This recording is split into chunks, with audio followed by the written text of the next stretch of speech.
तो आखिर मध्य प्रदेश सरकार के कैबिनेट मंत्री को, यानी कि मध्य प्रदेश के सहकारिता मंत्री विश्वास सारंग को एक अखबार में छपी, बड़े अखबार दैनिक भास्कर में छपी खबर के मसले पर प्रेस कॉन्फ्रेंस क्यों करनी पड़ी? क्या सफाई देनी पड़ी? क्या मसला था? खबर क्या थी? लेकिन इससे इतर भोपाल में इन दिनों जो प्रेस कॉन्फ्रेंस का सीजन आया हुआ है, उसके पीछे की वजह क्या है? प्रेस कॉन्फ्रेंस करके नेता एक दूसरे को बुरी तरीके से लपेटने में लगे हुए हैं। ऐसा लगता है कि कोई मसला टारगेटेड चल रहा है। तो इसके पीछे की वजह क्या है? और मजे की बात, मौजूदा सरकार के मुखिया इस तरह की किसी प्रेस कॉन्फ्रेंस के लपेटे में नहीं है। इसके पीछे भी क्या वजह है? बहुत दिलचस्प होगा आपके लिए जानना और सुनना। नमस्कार, मैं हूं भुवनेश सेंगर। खबरों के पीछे की खबर लाते हैं, जिक्र कुछ ऐसा करते हैं कि जो अभी तक ना आपने सुना हो। इसीलिए गुजारिश इतनी करते हैं कि अच्छा लगे वीडियो आखिर तक देखना, अच्छा लगे तो सब्सक्राइब करना। खबर मैं आपको बता देता हूं। दैनिक भास्कर मध्य प्रदेश के अखबार में खबर छपती है 17 जनवरी को कि अपेक्स बैंक भर्ती परीक्षा में गड़बड़ी हुई है। सीधे खबर के बारे में आपको बता देता हूं। दैनिक भास्कर की खबर है, देख आपने पढ़ी होगी, स्वाभाविक से ये देख भी लीजिए एक बार आप स्क्रीन के ऊपर, जिसमें कहा गया है कि सीधे लिखित परीक्षा के बाद सीधे इंटरव्यू के लिए बुला लिया गया। इसमें दावा किया गया कि जो मंत्री हैं, सहकारिता मंत्री विश्वास सारंग, उनके ओएसडी जो हैं, उनके ओएसडी का नाम इसमें बताया गया है कि संजय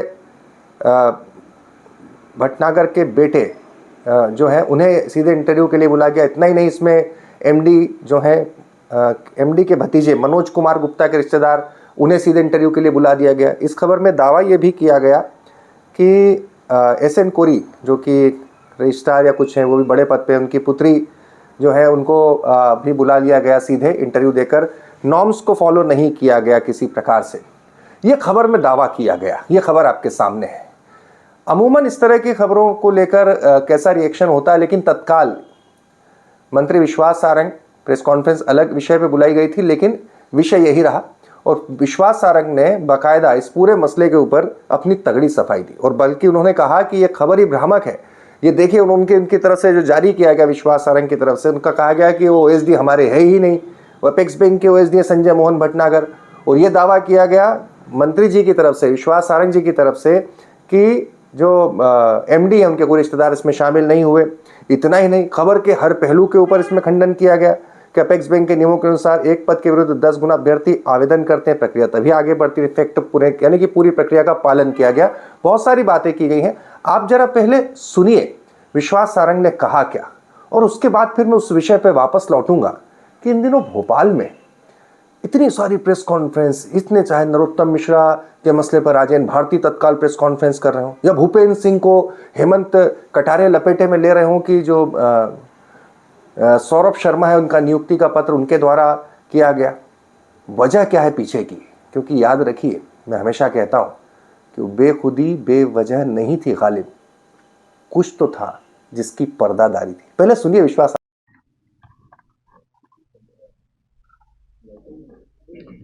जी बताइए, आप पूछ सकते हैं साहब।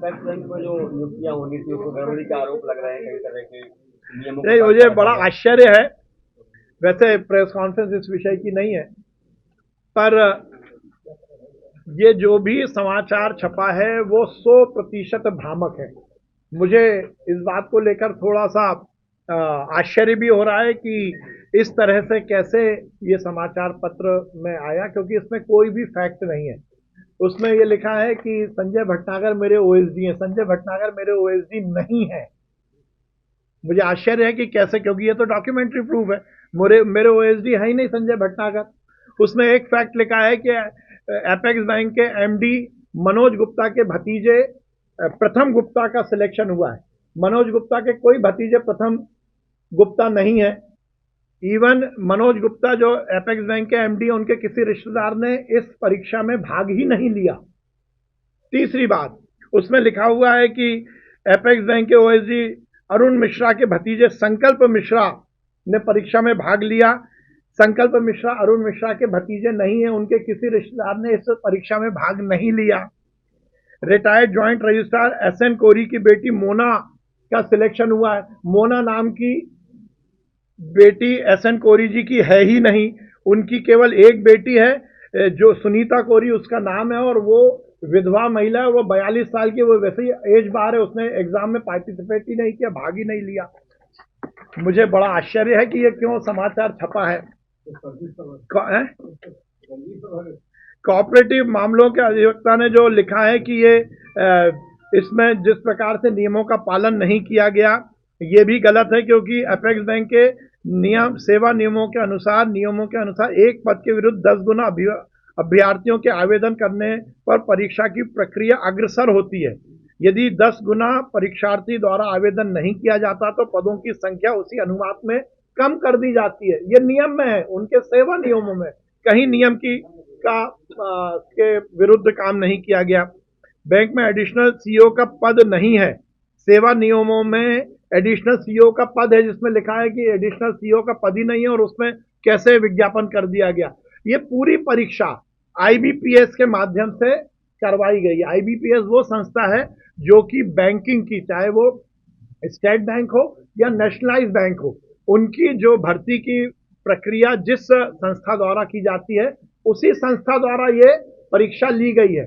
और मंत्री के लेवल पर तो इसमें कोई विषय ही नहीं है, मेरे लेवल तक तो कोई विषय नहीं है। तीसरी बात, जहां तक ये हेडलाइन में भी ये लिखा है कि बिना नंबर बताए हुए इंटरव्यू में बुला लिया गया।